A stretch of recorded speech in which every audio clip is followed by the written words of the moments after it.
الحمد لله الذي أنزل على عبده الكتاب ولم يجعل له عوجا. أعوذ بالله من الشيطان الرجيم. بسم الله الرحمن الرحيم. السلام عليكم ورحمة الله وبركاته. الله أكبر الله أكبر لا إله إلا الله. الله أكبر الله أكبر ولله الحمد. Nous remercions Allah subhanahu wa ta'ala qui nous a créés, qui a fait de nous des musulmans et qui a fait de l'islam, la communauté des musulmans, la meilleure communauté dans son existence, dans sa création, du moins pour la plupart en potentialité. Nous ne pourrions jamais le remercier comme il se doit. Ainsi, nous lui implorons d'accepter le peu de remerciements que nous puissions donner. Mes chers frères et sœurs, nous remercions Allah subhanahu wa ta'ala de nous avoir permis de venir jusqu'à la fin de cette mois de Ramadan de cette année. Nous lui remercions d'avoir minimisé les confusions qui auront eu lieu sur la date de la fête. Et nous convions qu'aujourd'hui, c'est bien indiqué.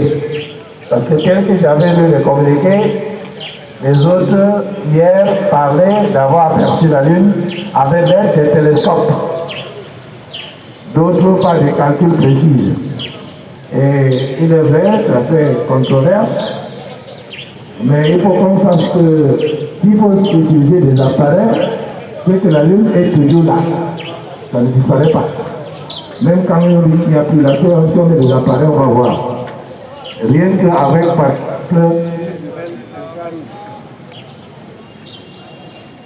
rien qu'une jumelle infrarouge, à travers les nuages, vous allez le voir.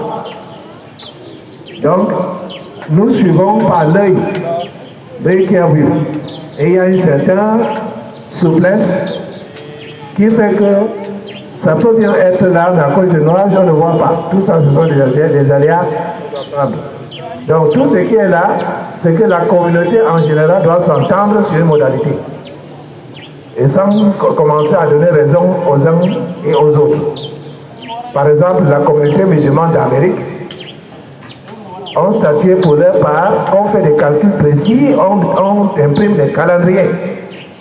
Et on suit ces calendriers, on ne regarde plus le ciel. Ça, ils sont arrangés comme ça, de manière consensuelle. Et il n'y a pas de controverse. Et là, si je suis là-bas, je vais faire comme eux. Tout ce qu'il faut, c'est qu'on s'entende, c'est tout. Parce qu'il y a plusieurs façons, et il y aura toujours plusieurs façons d'interpréter les choses. Mais quand cela ne tient, nous remercions Allah spontanément.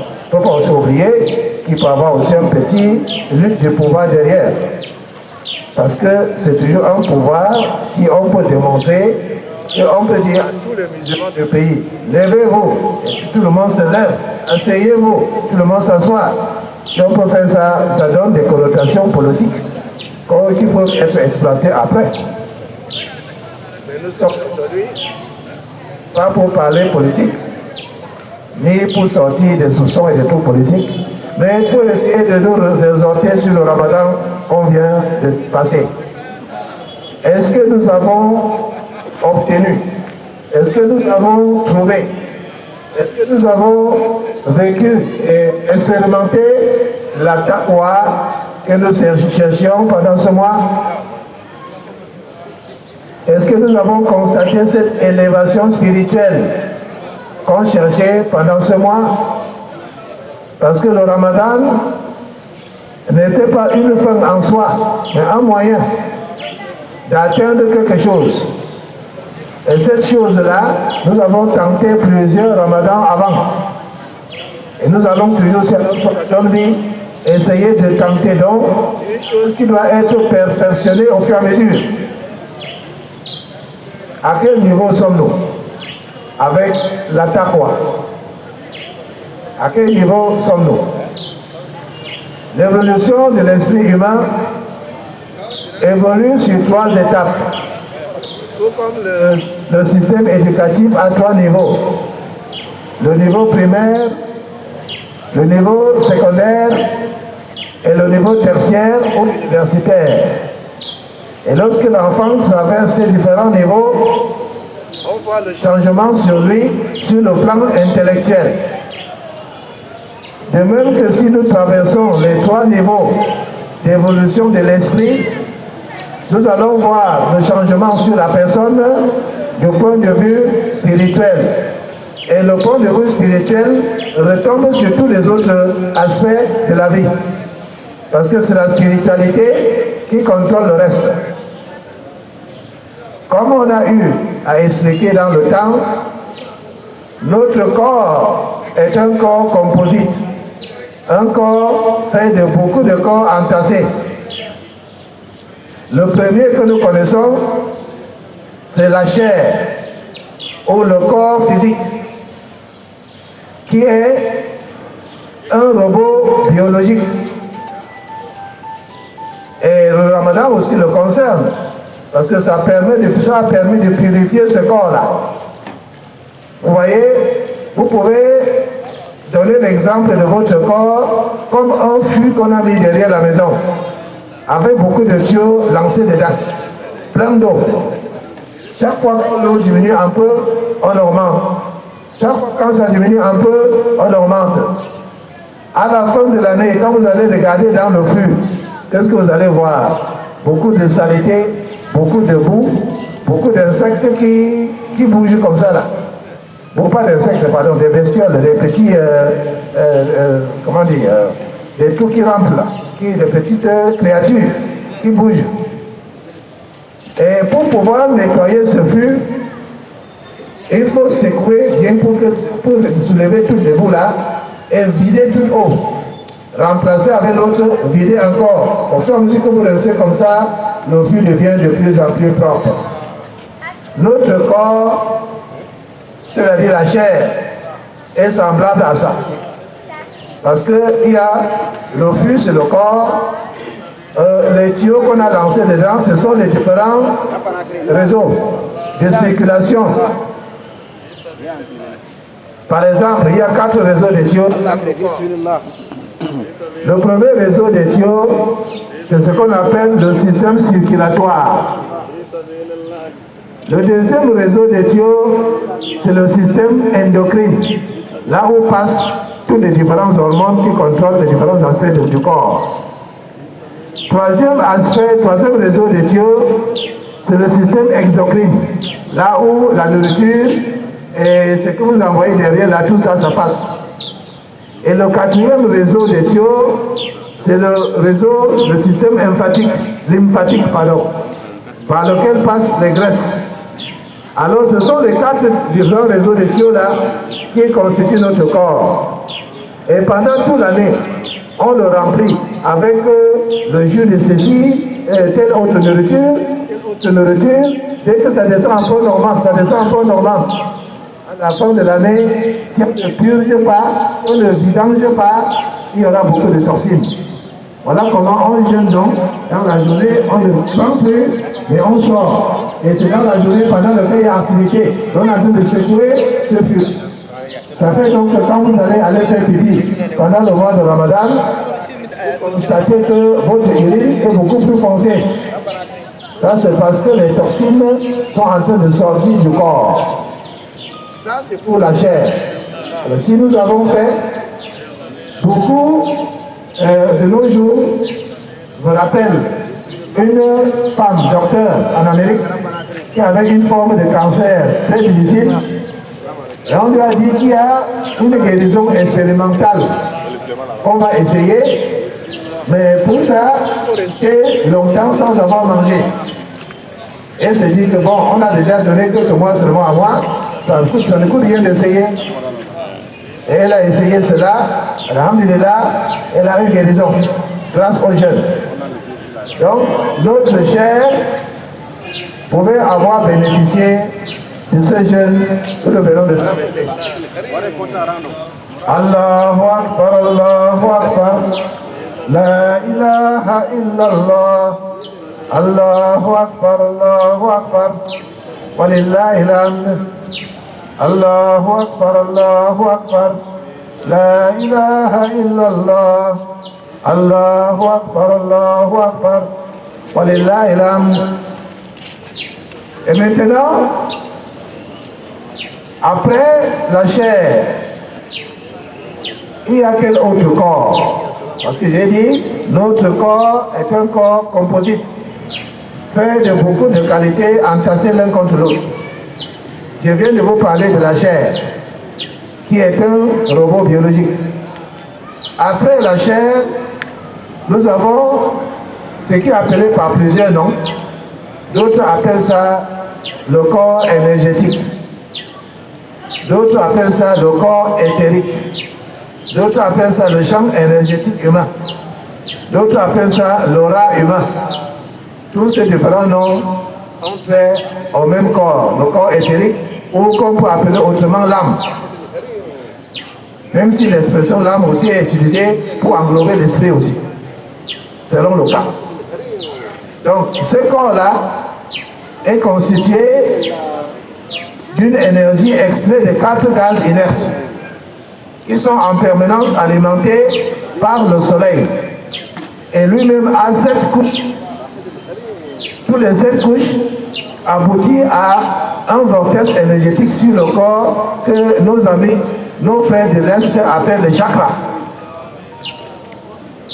Aujourd'hui, il y a la possibilité technologique de filmer une partie de ce corps avec des caméras spéciaux qu'on doit refroidir jusqu'à moins 80 degrés.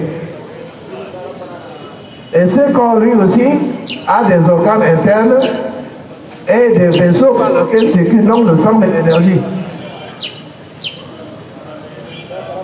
Et c'est ce corps qui alimente avec la chair, avec son énergie vitale de vie. De telle sorte que la chair, elle seule, ne peut pas vivre sans que ce corps aussi n'existe. Et les maladies que nous avons aboutissent d'abord ailleurs, sur ces autres corps supérieurs, avant de tomber sur ce qui est inférieur. Pour ne pas long attarder, parce que pour pouvoir expliquer la fonctionnalité de ce corps éthérique, il faut commencer par aller sur les 7 chakras que le corps a. Suffit-il pour dire que cela influence un peu notre personnalité, notre façon d'être, notre comportement et beaucoup d'autres choses. Après ce corps éthérique, nous avons ce qu'on appelle le corps émotionnel. C'est le corps émotionnel qui fournit l'énergie pour que nous arrivions à manifester nos désirs.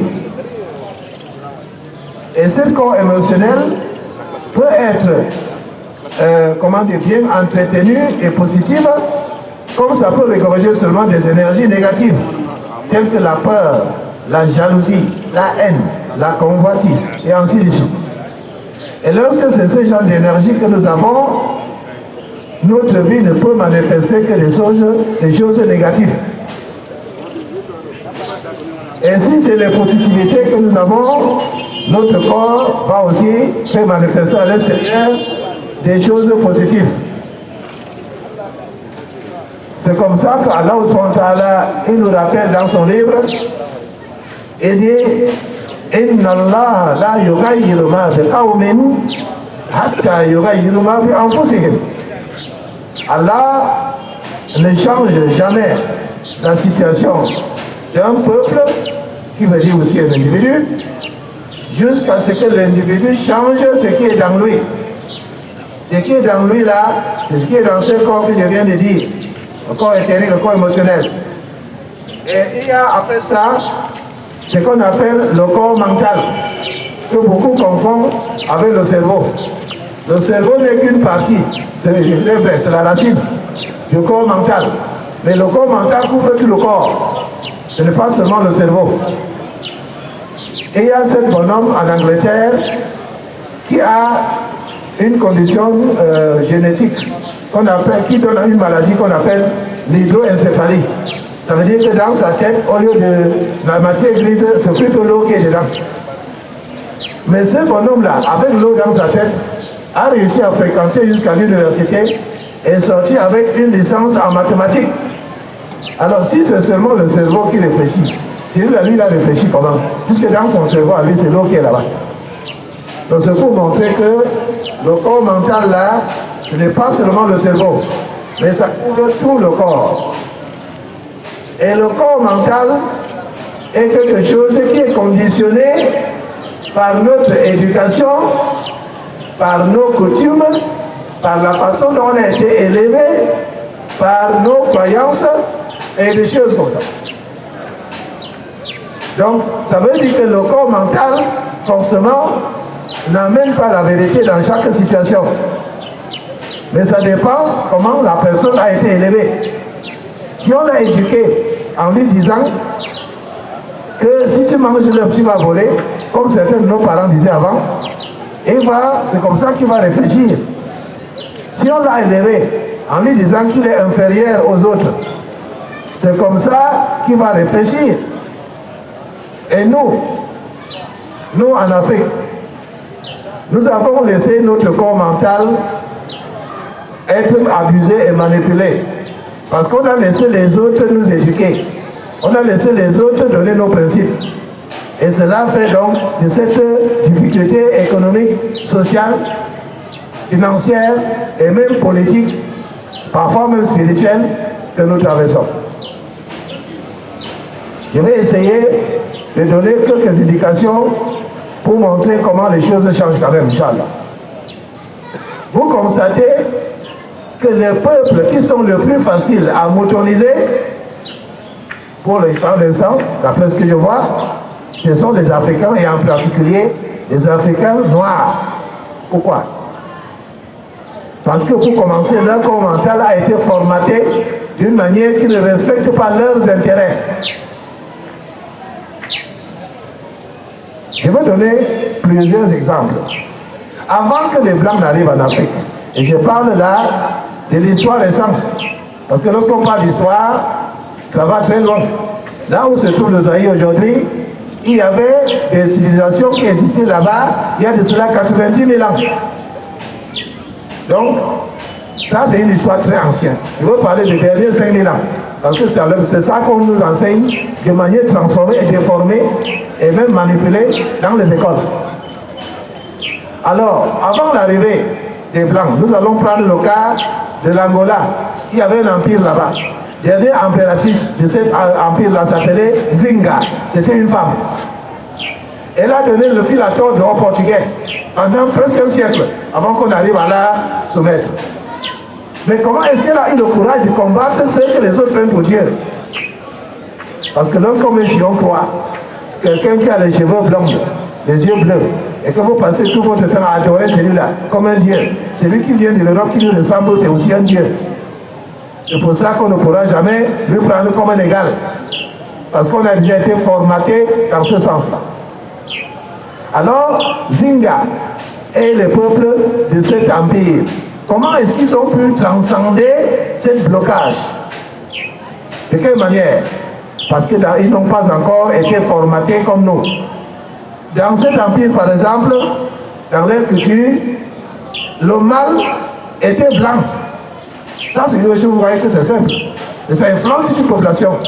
Le mâle est blanc. Ça veut dire que si on veut faire une pièce de théâtre et que quelqu'un devait jouer le rôle de Satan, celui-là, soit il va prendre tout son corps blanc, ou bien il va porter des cagoules blancs un peu partout et dans leurs sensations, dans leurs émotions, dans leurs compréhensions, dans leurs aspirations, on le voyait avec le mal là sur lui. Voilà comment les gens étaient avant. Maintenant, on nous a formaté que non, le mal est noir. Lorsque vous voulez mettre quelqu'un sur qui vous dérange sur le téléphone, vous voulez le bloquer. On dit qu'on le met sur la liste noire. Lorsqu'on veut décrire quelqu'un comme étant une mauvaise personne, on dit que son cœur est noir comme le charbon. Lorsqu'on veut faire le chantage à quelqu'un en anglais, on dit blackmail, c'est-à-dire que noircir la personne. Bon, lorsqu'on fait comme ça et nous réfléchissons comme ça, comment est-ce que nous allons penser que notre peau est noire et nous sommes bien? Vous comprenez pourquoi vos filles sont en train de décaper leur corps, leur peau. Ne les accusez pas, c'est vous-même qui encouragez en parlant comme ça. Comprenez que la langue française, 3/4 des francophones dans le monde sont africains. Ça veut dire que sur tous les 4 francophones dans le monde, 3 sont en Afrique. Donc nous avons plus de contrôle, si nous voulons, sur cette langue que la France. Nous n'avons qu'à changer. Ce sont des listes noires, disons liste blanche. On a mis quelqu'un sur la liste blanche. Et si nous parlons partout, ça va prendre goût, ça va prendre effet. Et du coup, vous allez voir que vos filles ne vont plus décaper leur peau. Parce qu'ils décapent leur peau, pourquoi? Pour enlever cette mauvaise chose qui est noire.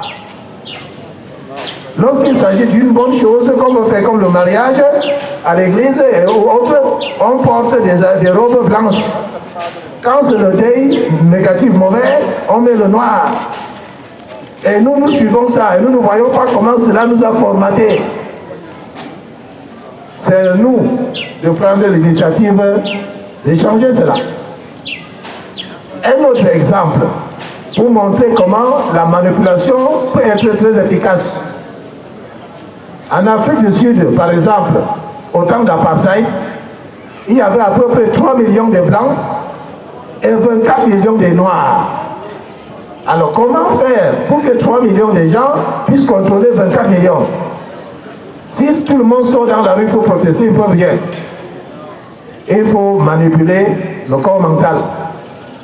Donner une autre compréhension à certaines choses qui va être acceptée par l'esprit. Et la meilleure outil pour ça, c'est la religion. On a donc décidé, il y a un passage dans la Bible chrétienne, dans le livre de Genèse, où on dit que le prophète Nuhu, alayhi salam, aurait pu jusqu'à devenir sourd. Il ne faut pas croire que le prophète Nuhu était mauvais. Ça, c'est ce qu'ils ont écrit. Mais moi, je pense que c'est ceux qui ont écrit qui ont vu. Mais quand cela le tient, ils ont écrit comme ça. Et les gens croient que c'était comme ça. Que le prophète Nuhu, alayhi salam, aurait pu jusqu'à devenir sourd. Et comme ça, là, son ami est tombé, il est couché nu. Il avait des enfants. Les enfants sont venus, ils sont partis prendre les draps en marchant par derrière pour ne pas regarder la tête de leur père. Et ils ont lancé ces draps sur le corps de leur père. Mais un enfant qui s'appelait Canaan, donc fils d'A, le petit-fils de Nuhu, il s'est plutôt moqué de son père, de son grand-père, je veux dire. Et selon cette histoire, on dit que lorsque le prophète Nuhu s'est réveillé, et qu'on lui a dit ce qui s'est passé, il a maudit Canaan en disant qu'il jamais sera l'esclave de ses frères. Et tout ce que les Blancs avaient à faire, c'est de faire croire aux Noirs que Canaan, là, c'est leur ancêtre.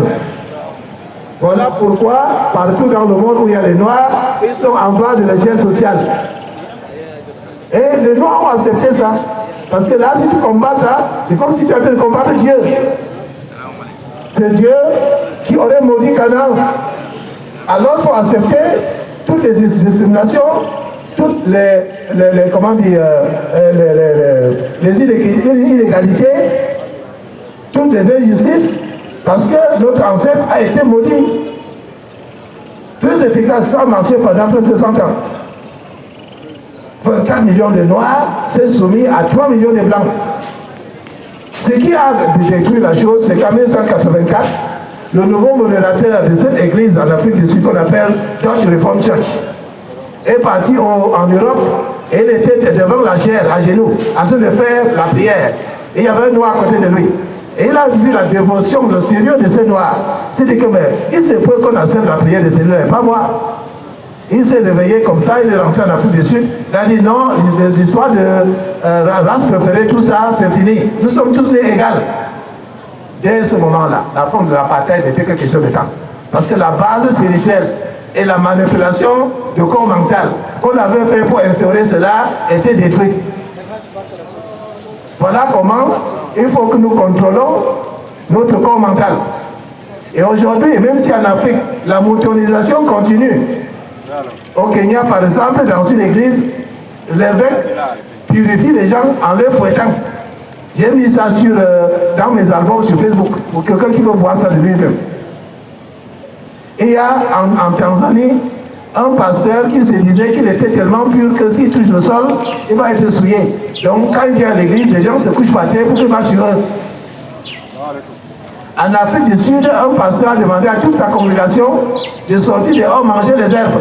Et ils sont sortis manger parce qu'ils sont motorisés. Leur corps mental a été éteint. Il ne réfléchit plus.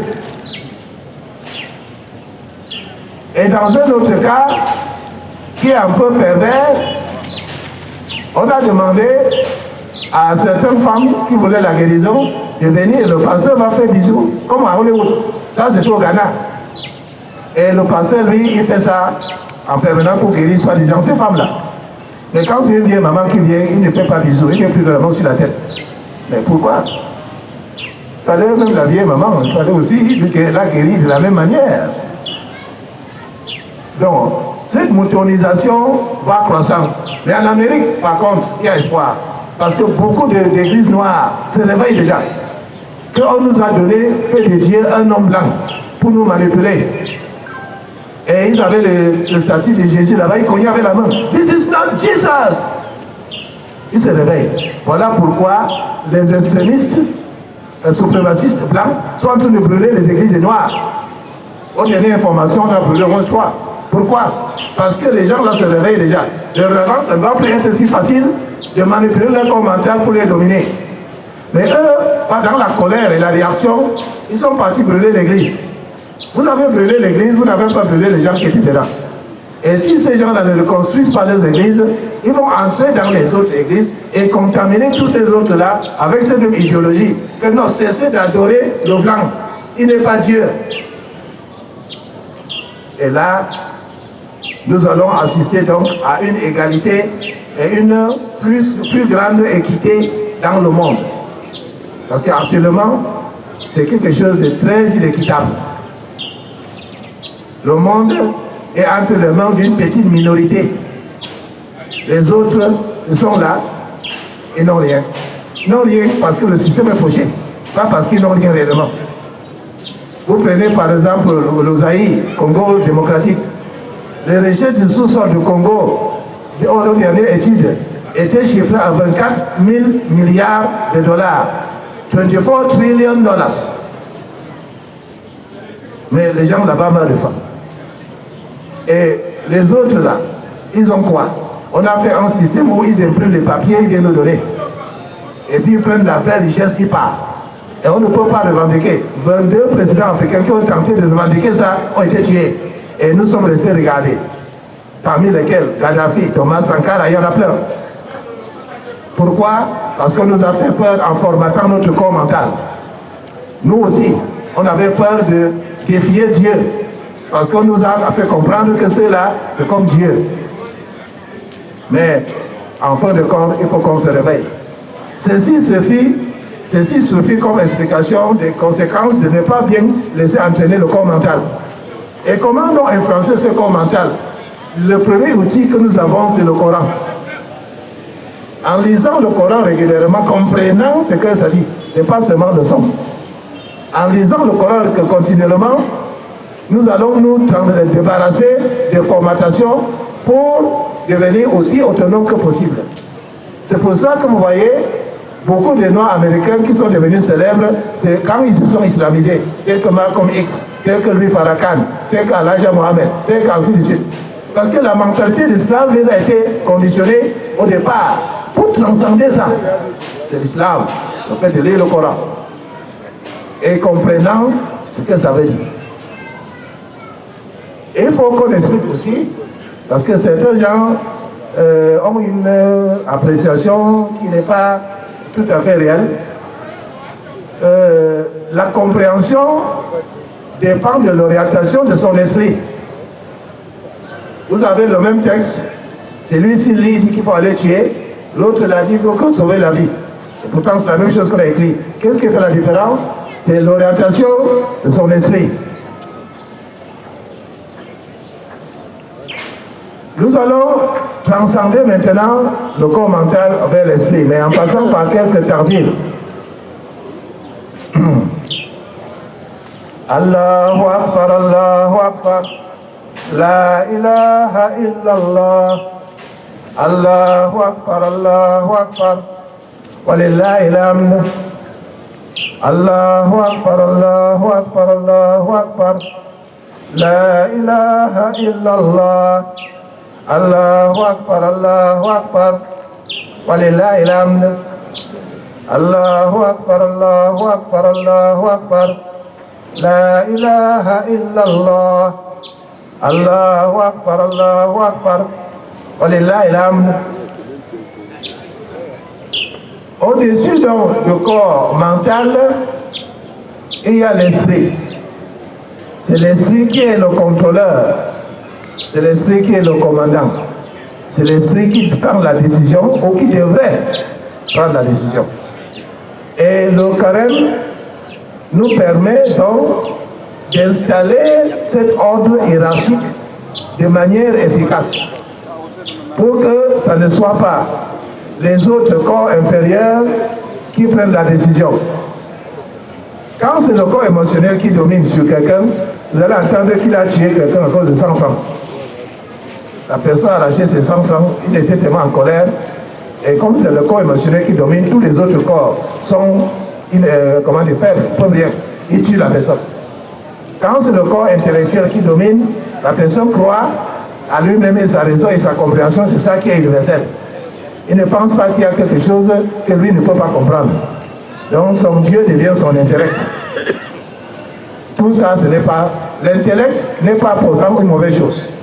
Jésus, alayhi salam, il a dit que le corps intellectuel est comme une torche, une lumière, avec laquelle on doit éclairer son chemin. Si au lieu de prendre le corps intellectuel, le corps mental, pardon, pour éclairer le chemin, vous commencez plutôt à adorer le corps mental, ça va amener à la perdition. C'est comme si quelqu'un prend la torche, au lieu d'utiliser la torche pour éclairer son chemin, il met plutôt la torche en train de briller entre ses yeux. Ça va plutôt l'aveugler. Il ne pourra pas bien voir pour marcher. Mais l'importance du corps mental est là. Parce qu'Allah subhanahu plus de 87 fois dans le Coran, il dit Afala tatafakkarun. Pourquoi vous ne réfléchissez pas? Pourquoi vous ne réfléchissez pas? Pourquoi? Là, ça veut dire faire fonctionner, utiliser le corps mental. Mais ce n'est pas lui qui peut tout trouver. Il y a des choses qui lui dépassent. Et là, on a ça par révélation, par exemple, qui viennent à l'esprit. Donc cette hiérarchie doit être bien organisée. Et lorsque nous faisons donc le jeûne de Ramadan, c'est l'esprit qui peut prendre conscience de l'existence d'Allah mental. C'est l'esprit qui peut connaître qu'Allah mental nous surveille. C'est l'esprit qui peut voir toutes ces choses. Et lorsque nous avons cette conscience-là, on dit qu'on a la taqwa. Donc Allah subhanahu wa ta'ala dit Kutiba alaykum siyam kama kutiba ala alladhina min qablikum la'allakum tattaqun. Le jeûne qu'on nous a prescrit, comme on a fait à ceux avant nous, c'est pour espérer que nous nous en servons pour avoir cette conscience, cette peur, cette crainte qu'on appelle la taqwa. Et aujourd'hui, où en sommes-nous? Est-ce que nous avons cette taqwa? Il y a certaines petites questions que nous pouvons nous poser concernant la taqwa. Si on disait à quelqu'un ici qu'on va faire venir deux camarades, deux grandes chaînes mondiales, telles que CNN, France 24, et les deux camarades vont vous suivre partout où vous allez. Combien de personnes vont se comporter à ce moment-là comme ils ont l'habitude de se comporter dans la vie? C'est lui-là qui a la taqwa et qui sait donc qu'à chaque moment, il y a les anges autour de lui. Va se comporter exactement de la même manière. Mais celui qui ne l'a pas, ou qui l'a beaucoup moins, va commencer à prendre des mesures spéciaux parce qu'il y a cette camarade qui le suit. Prends. Allahu Akbar, Allahu Akbar. لا إله إلا الله الله أكبر الله أكبر ولله الحمد الله أكبر الله أكبر الله أكبر لا إله إلا الله الله أكبر الله أكبر ولله الحمد. Si nous avons une société qui ne fait que des gens qui ont la taqwa, on n'aura même pas besoin de la police dans ces sociétés-là. Parce que chacun va connaître que lorsqu'on est au courant de ce qu'il fait, il va connaître que les anges sont en train de tout enregistrer et il va contrôler tout ce qu'il fait. Jésus alayhi salam, il a posé la question, il a dit, si vous êtes dans un tribunal accusé de meurtre prémédité, là c'est le crime qui est grave, ce n'est pas l'homicide involontaire, ce qui est différent. Par exemple, vous conduisez, vous avez cogné quelqu'un, il meurt. Ça, ce n'est pas volontaire. Mais vous êtes resté chez vous, planifié, envoyé les gens aller surveiller quelqu'un pour savoir quand il est à la maison. Vous êtes parti jusqu'à le tuer. Ça, c'est meurtre prémédité. Vous êtes accusé de ça. Dans beaucoup de juridictions, si vous êtes coupable de ce genre de choses, c'est la mort pour vous. Alors vous êtes au tribunal, on est en train de juger. Jésus alayhi salam dit, si on a mis 2 secrétaires autour de vous, pour enregistrer tout ce que vous dites, est-ce que quelqu'un va parler sans réfléchir? Les disciples ont dit que non. Chaque mot va être pesé plusieurs fois avant de lâcher. Parce qu'un seul mot qui dérape, c'est la tête qui part. Alors Jésus alayhi salam dit ceci, mais vous sur terre, vous risquez pire que la mort, parce que vous risquez le châtiment de l'enfer, qui est pire que la mort. Et il y a 2 secrétaires, les anges qui ramènent Katibin, qui sont là pour enregistrer tout ce que vous faites et dites. Comment donc vous agissez avec autant d'insouciance, avec autant de négligence? Mais pas celui qui a la taqwa. Celui qui a la taqwa, pour lui, les anges là, c'est une réalité. Et il se comporte dans le monde comme il se doit. Qu'Allah nous donne la taqwa.